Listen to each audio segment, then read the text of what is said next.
Welcome to another episode of Health Your Way podcast, where we discuss health issues ranging from physical, mental, emotional, as well as. And my guest today is Rose. Welcome. She's an holistic coach. She's a single mom, yoga teacher, a former executive. Wow, impressive resume, as well as a former PTSD survivor. So welcome and thank you for taking your time to join us today. Thank you for having me. So I guess, is there anything else I'm missing in resume? How much time do we have? Oh my God. Topic stuff today is holistic coach and how it can help with your current health. I guess for viewers, what is a holistic coach? Holistic is everything. Yes. So looking at things as a whole. Okay. And this started when I needed to take care of my own health. Okay. And look at everything that I was doing and how it had an impact on my health. Okay. So yoga helped me with this mindset because in yoga there's a lot of self-awareness. Yes. And it helps you, self-awareness helps you understand the world around you. The more self-aware you are, the more connected you are with yourself, the more you have an understanding of what's happening around you. And how you react to certain things and why you may react to certain things. It's an inner balance and grounding that allows for an observation of the external world without reaction. For a lot of people, what can they gain from reaching out to a holistic coach yourself? Looking at how we live today is having an impact on how we feel. Okay. So the things we have in our home, the products we use to clean our home, the products we use to groom, our cosmetic products, where we work, where we live, the environmental toxins around us. Are we spending enough time inside, outside? How we breathe, how much time we spend in the car. So you help people with that kind of... The foods we eat, okay, what we drink, all of that is holistic living. But then let's say you had that, when you have conversations with people explaining that, what are some of the misconceptions you get? Like some of the, I guess, negative feedback or positive feedback you get from people when you talk to them. Like how do they react when you see things like that? The negative feedback is... If there's any. Yeah, it usually stems from misunderstanding or lack of knowledge. So there's a lot of learning. I mean, we're all here to learn until we're 110. Hopefully right? I'll live to 110. Yes! So the learning process can be difficult at the adult age because we're not necessarily as open and receptive as we were when we were 5 or 10. So there's a bit of reluctance to toward change. Okay. Like I've been doing this the same way, but now I'm not feeling great. So what do you mean I have to change this, and this, and this? And well, you're not feeling great. So something has to change. Exactly. So the fear of letting go. Okay. And also, there's so much information out there. Is what is true and what is not true, what works and what doesn't work. So, and the past disconnect, I'm going to say, from the medical world toward alternative health, and the misunderstanding of nutrition and environment and the impact that it has on how we feel. Okay, so then it would be fair to say that a lot of people, it should be beneficial for them to understand how to use alternative approaches or seeking out a holistic coach in different ways to improving their health. Definitely. So essentially it's about learning what's best for the individual. Okay. So learning how you function, how you feel, kind of raising our antennas to what happens when you drink something or eat something and then you feel a certain way. Are we connecting the dots? Okay. When we clean our home and we use bleach, does it have an impact on us? Do we sneeze? Do we feel a burn? Do we move away because we feel nauseous and it's too powerful? Little hints like that help us. Yeah, but a lot of people are not aware of that because you're so used to it, it's part of your environment. How do you feel, you can't tell the difference, because if you're used to feeling this way for such a long period of time, you don't know how good you feel, because that's been part of your environment for such a long time. It's true. Yeah, I can see that.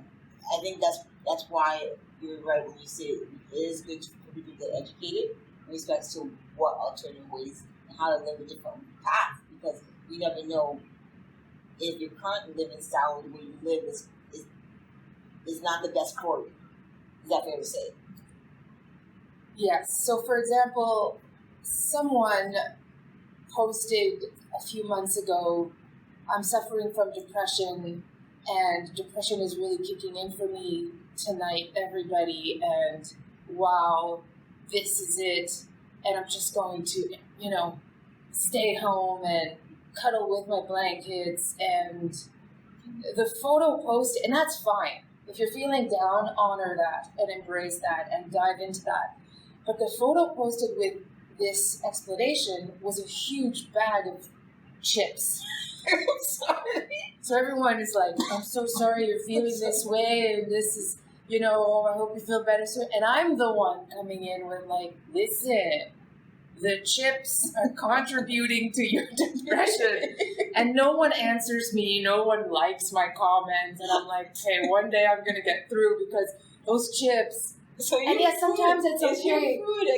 And I love chips, and I talk about chips because I love chips. She's not saying chips, she's saying food, your diet. That's where she's going with this. Like, chips and chocolate for me are like, if I could eat them every day, I would. But the thing is, it's not what you do once in a while that's a big deal. It's what you do consistently.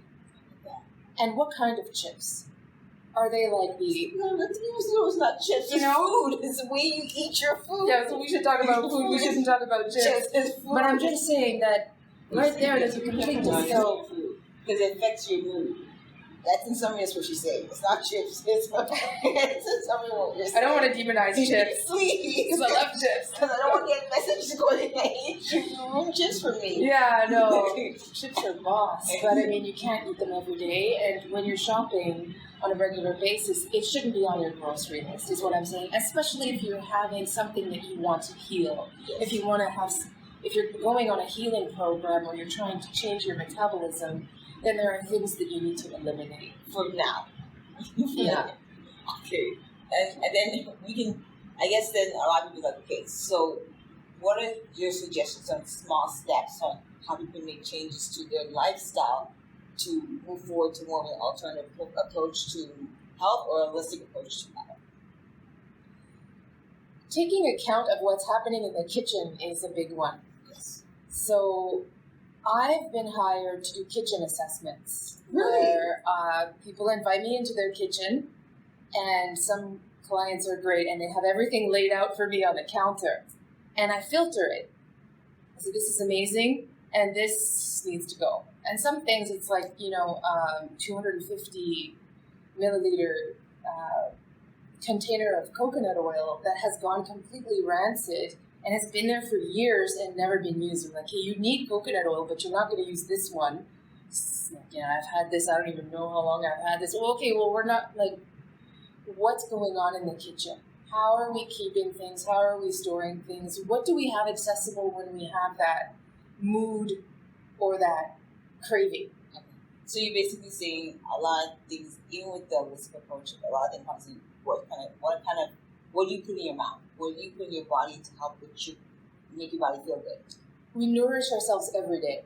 So we have no choice. I mean, we're humans. We need to. It's what we do. I need to eat. I'm a huge fan of food. I love food. I love food. You love food as much as I love food. We're going to eat together soon. No, we should have food here right now. I'm telling you, there's no food here. I'm hungry right now. Okay. We're sidetracking. Let's go sidetracking. I think you just basically say you have to be really careful what you put in your body and how you use it. But then I think, right, so we understand that most of the holistic approach, a lot of things comes from how you digest your food, how you feel, how you live your life.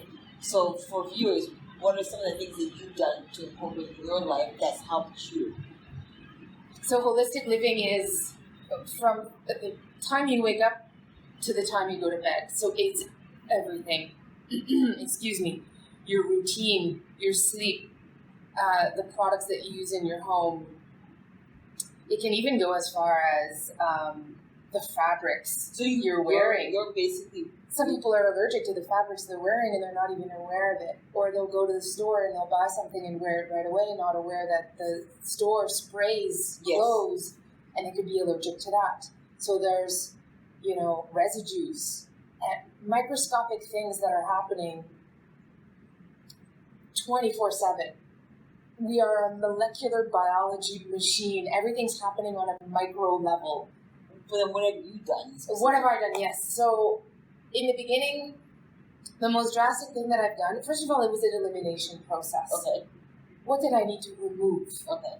What was causing stress in my body? Okay. So as a PTSD survivor, I had to remove foods that cause stress on the body. And what does that mean? Inflammation, sugar, things that raise blood sugar levels, cortisol levels. Yes.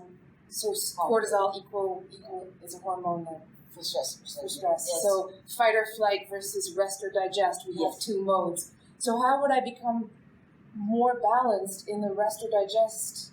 How did you start that? That I did was elimination, removing grains, sugar, starches, dairy, inflammatory foods, changing my body from an acidic level to an alkaline level, which our viewers may need to Google that. We'll be in the episode on that one. It's too long for that one. But I started drinking green juice for breakfast. So you basically changed your lifestyle. I changed what was happening in my kitchen. I became extremely mindful. You did it, because there's so much information out there. What are your suggestions for people that are looking to start that process? There's so many resources out there. I mean, the Encyclopedia of Natural Medicine by Murray is a good one. So it's not expensive. It's $30 and it's about this thick. And it has a glossary at the back, and any condition in the world that any human can have is in this book. And it talks about, what it means, how you can heal from it. Especially, what makes you different and how can they reach you? What makes me different? I have so much mind-body connection experience from such a young age. The sensorial aspect of life is very important to me. I just love how the feeling of things. Thank you for joining us today on our weekly episode on Health Your Way podcast. Don't forget to subscribe, share with others, and please feel free to comment below and ask any questions on topics we've discussed, as well as future topics you'd like to hear about. Have a happy and healthy week, and be sure to tune in next week for the next episode on our Health Your Own Way podcast.